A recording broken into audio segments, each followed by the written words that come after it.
Have you ever had a health goal where it just felt so out of reach, where you felt like that's so far away, couldn't possibly be me?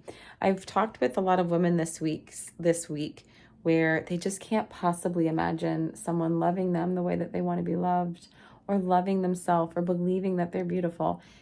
It's never happened, so why try?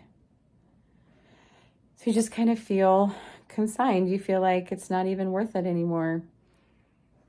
That will kill any sort of dream, any sort of forward motion.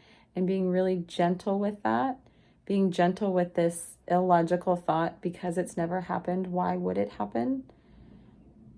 That's like telling a child to not dream. It's telling a child, no, you possibly couldn't have that. That's not in the cards. That will kill any chance of you experiencing that creative joy.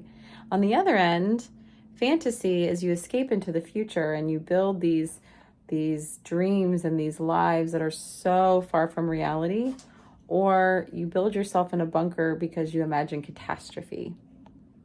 You can't possibly have 1 ounce of sugar, it will kill you.